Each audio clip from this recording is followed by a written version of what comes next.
Chers Congolais, chères Congolaises, c'est le conseil politique de l'Alliance des néo-tchombistes ANT, parti inscrit au ministère de l'Intérieur dans le registre numéro 0102 2010 du 14 février 2010. Nous intervenons en ce moment que nous trouvons très crucial pour la République démocratique du Congo, d'autant plus que sur l'échiquier international et dans le concert de l'humanité, il y a un rendez-vous de donner et du recevoir auquel le Congo est en train de rater. C'est pourquoi aujourd'hui, nous avons décidé au niveau de notre parti politique de se joindre à la volonté de tous de réunir 100 000 signatures pour une pétition qui viserait la révision constitutionnelle pour permettre à notre pays de se doter des lois susceptibles de lui permettre d'avoir un manœuvre facile pour son développement. En ce qui concerne le motif, vu que la Constitution de la République démocratique du Congo, telle que modifiée par la loi numéro 11/002 du 20 janvier 2011, portant révision de 8 articles, ne s'est pas 16 ans après sa mise en vigueur rencontrer les aspirations et les attentes du peuple et du constituant, celle de faire disparaître les crises récurrentes politiques, économiques, sociales, sécuritaires et celle de légitimité ou d'ordre identitaire qui avilissent les chances possibles de relever notre pays au cœur de l'Afrique. Étant donné que l'unité nationale et la paix, gage d'un développement, sont toujours mises à mal par des guerres asymétriques qui, manifestement, ont pour cause profonde l'absence de l'autorité de l'État, la réaffirmation et le manque de volonté de respecter les droits et libertés tels qu'énoncés par les instruments juridiques nationaux. Attendu que l'État congolais a failli à sa mission régalienne de garantir la sécurité nationale, la souveraineté, l'équilibre social, le bon fonctionnement des institutions, surtout au niveau des frontières, au niveau des entités locales, bref, dans l'ensemble du pays, étant donné que Kinshasa s'avère être très éloigné de tous les recoins diamétraux de la République démocratique du Congo. Attendu que chaque gouvernement ou régime mis en place subit le même pesanteur lié à la loi fondamentale qui ne lui permet pas d'avoir un manœuvre administratif facile dans la définition et le déploiement de sa politique, au point que tous ne sont jamais arrivés à satisfaire les attentes. Conscient que notre constitution est restée muette sur des questions qui, du reste, sont fondamentales pour fixer les esprits et sont arrivées, malheureusement, à faire couler le sang de Congolais. de nos intentions. Tenant à respecter les dispositions de l'article 220 de la Constitution de la République démocratique du Congo, nous signataires de la présente pétition, nous saisirons l'Assemblée nationale et le Sénat comme autorité législative compétente conformément aux articles 27 et 218 de la Constitution de la République démocratique du Congo. Nous prenons le ferme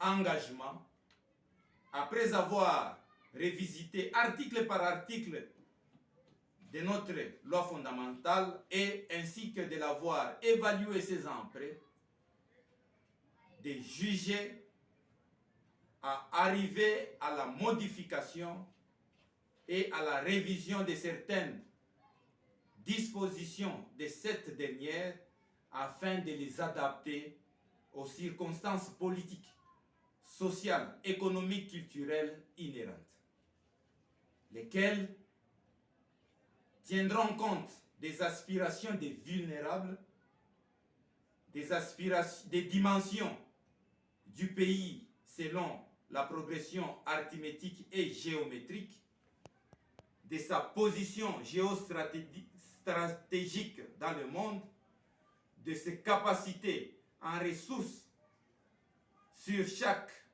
1 mètre carré de sa superficie, du villageois susceptible d'être responsabilisé de sa contrée au niveau inférieur possible, de sa vocation sur le plan international, du rôle qui est le sien en Afrique ainsi que des mentalités conjoncturelles négatives présentes dans la population. De ce qui précède, nous estimons opportun, il est légitime que cette initiative que nous apportons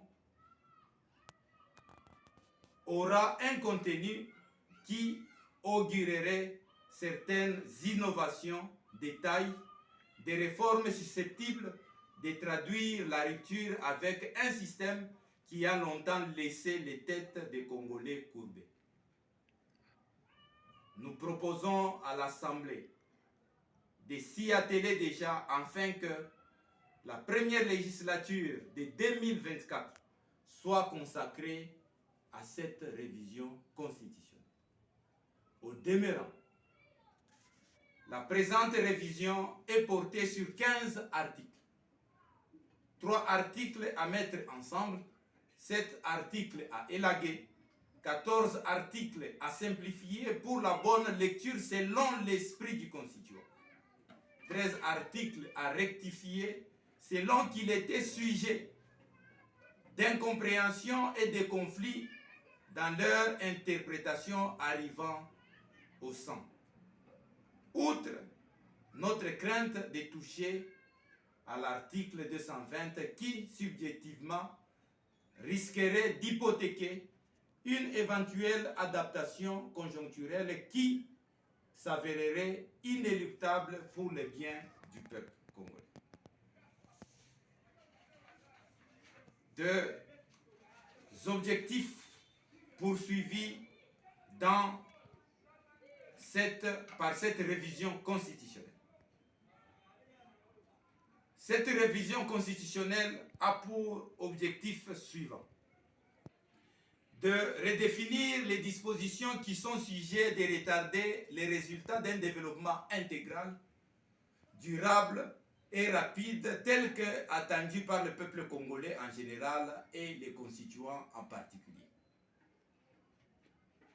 De revoir entre les lignes les formulations des phrases qui ont fait couler non la salive mais le sang, à l'instar de l'article 70 de la Constitution dans ces 2 alinéas. De faire de la loi fondamentale une habilitation de l'autorité de l'État congolais sur chaque mètre carré de son territoire en dotant les entités territoriales décentralisées non seulement d'une personnalité juridique, mais aussi d'une autorité des sanctions administratives envers toute structure ou toute personne y évoluant, c'est-à-dire la décentralisation totale de l'autorité disciplinaire. De faire ressortir clairement de la Constitution certains concepts qui prêtent à confusion tant sur les systèmes politiques que sur les régimes économiques et sociaux. De renforcer les prérogatives des provinces et des entités territoriales décentralisées vis-à-vis de la police nationale congolaise en mettant en exergue l'article 184 de la Constitution. D'insérer certains mots dans les dispositions susceptibles de faire découvrir les bases de leurs atouts pour qu'ils soient développés selon propre initiative, outre les mécanismes de transformation des richesses et en capitaux. De résoudre la problématique des fonctionnements de certaines structures pendant la transition entre deux mandats, c'est-à-dire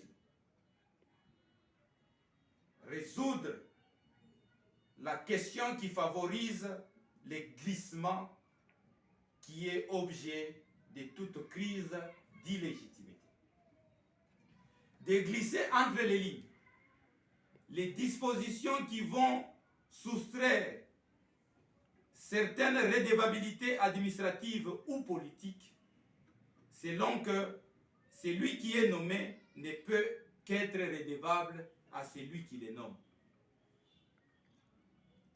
C'est-à-dire le rapport qu'il y a entre le président de la République et le président de la Cour constitutionnelle qui l'investit, ou entre le président de la République et le président de la CENI qui convoque les élections présidentielles. De désintéresser les Congolais et de détourner leur regard de la politique au niveau du pouvoir central. De décharger le gouvernement central de certaines dépenses budgétaires afin d'équilibrer les fonds et les orienter vers les développements que de les orienter vers l'enveloppe salariale ou des fonctionnements des institutions. D'habiliter les entités territoriales décentralisées à percevoir 70% sur les recettes à caractère national, d'autant plus que le pouvoir central en percevra 30% de 26 provinces. De décharger le pouvoir central de la prise en charge salariale de certaines structures, notamment la police nationale congolaise, le corps médical, le corps enseignant, ainsi de suite.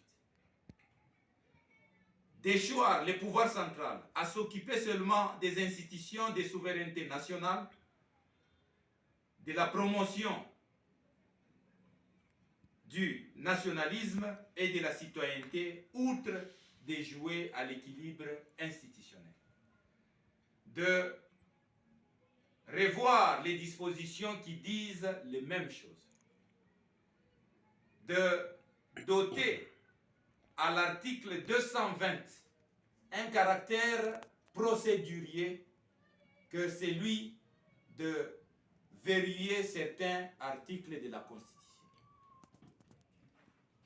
De nos observations. D'aucuns se rendra compte que la Constitution de la République démocratique du Congo n'a même pas fixé la superficie de notre pays.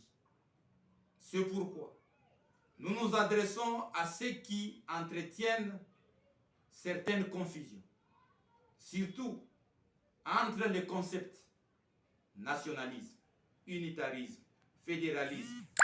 Nous faisons remarquer que un système politique fédéral peut être mené par des nationalistes, pour autant que les systèmes politiques unitaires ou décentralisés.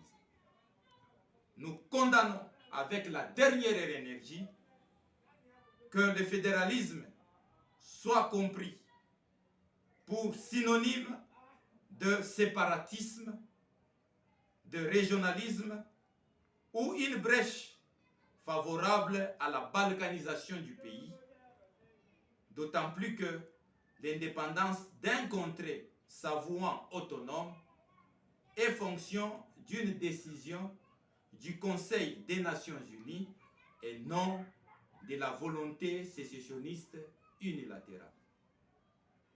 Il est vrai que la crainte de franchir l'inconnu est inéluctable.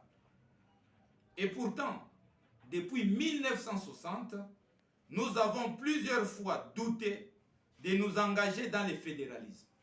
Cependant, autant de fois qu'il y a eu une réaffirmation de la volonté et de l'engagement pour y accéder, autant de fois que nous avons échoué. Le système politique consenti par la constitution actuelle de 2006 est un système tacitement fédéral par le fait que les entités territoriales décentralisées ont été dotées d'une personnalité juridique, ce qui équivaut à un régime séparé de pouvoir. Chers Congolais, voilà en quelques mots ce que l'ANT compte faire à partir de ce mois, ce que l'ANT voudrait, province après province, récolter 100 000 signatures pour que le Congo puisse accéder à un système politique fédéral et que, au niveau le plus bas, que les richesses soient transformées en capitaux pour le bien-être de tous. Merci. Nous en appelons à la mobilisation de tous et au concours de tous les Congolais. Nous vous en remercions.